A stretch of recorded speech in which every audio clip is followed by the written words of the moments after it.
Assalamualaikum warahmatullahi wabarakatuh. Perkenalkan, nama saya Rizvika Oritan Raini, NIM 118307175 dari kelas MKS 5D. Tugas mata kuliah Manajemen Resiko Keuangan Syariah. Dosen pengampu yang terhormat Ibu Gina Sakinah, SE/SY/ME. Di video kali ini saya akan berbagi sedikit ilmu mengenai tata kelola lembaga keuangan bank syariah dalam menangani risiko. Tidak ada dalam kehidupan ini yang bebas dari risiko. Oleh karena itu, mengantisipasi dan mensiasati risiko agar tidak menimbulkan kerugian yang lebih besar itu diperbolehkan. Hal ini dijelaskan Allah dalam Quran Surat Al-Hasyr ayat 18 yang artinya, "Hai orang-orang yang beriman, bertakwalah kamu kepada Allah dan hendaklah setiap diri memperhatikan apa yang telah diperbuatnya untuk hari esok dan bertawakallah kepada Allah.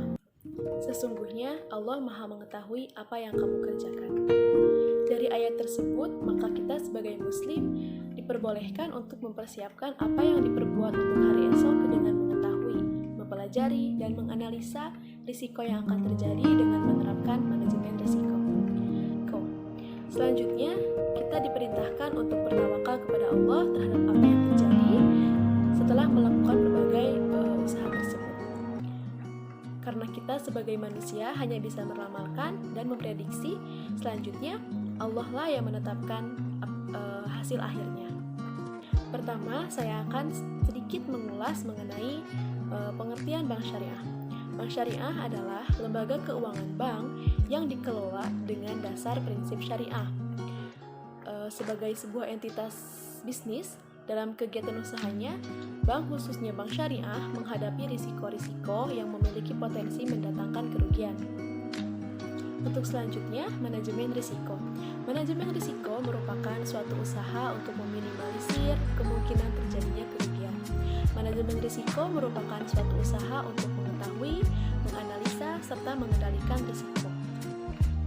Manajemen risiko pada bank syariah seharusnya merupakan suatu proses berkelanjutan tentang bagaimana bank mengelola risiko yang dihadapinya, meminimalkan potensi keterjadian dan dampak yang ditimbulkan pada berbagai risiko yang tidak dikehendaki. Pada sisi lain, menerima dan beroperasi dengan risiko tersebut.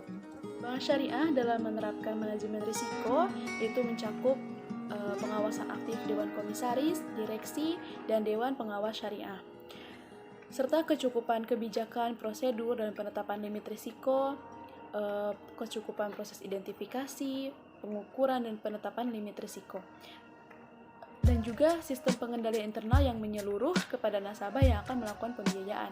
Itu perlu dilakukan.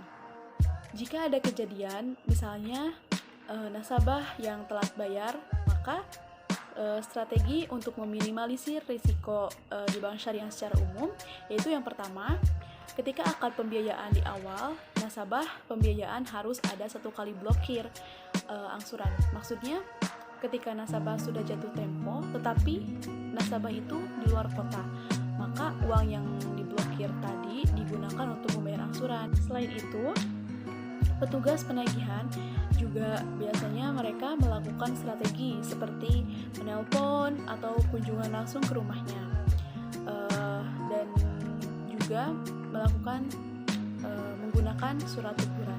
Namun apabila strategi ketiga ini masih belum berhasil, maka dilakukanlah strategi yang keempat, yaitu lelang. Strategi lelang. Ya, maksudnya adalah misalnya nasabah memberikan jaminan kepada bank syariah, yaitu sebuah rumah.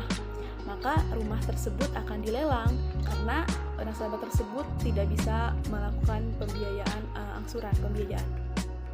Lelang ini digunakan untuk melunasi agunan yang ada di bank. Kalau ada lebih, dikasih ke nasabah yang bersangkutan. Namun bagaimana jika lelang tersebut tidak laku terjual? Maka strategi yang kelima yaitu hapus buku. Kalau hapus buku ini maksudnya adalah dihapuskan dari neraca keuangan bank syariah, tetapi secara realnya masih dilakukan penagihan. Risiko ini tidaklah bisa dihindari, tetapi harus dikelola dengan baik, tanpa harus mengurangi hasil yang harus dicapai.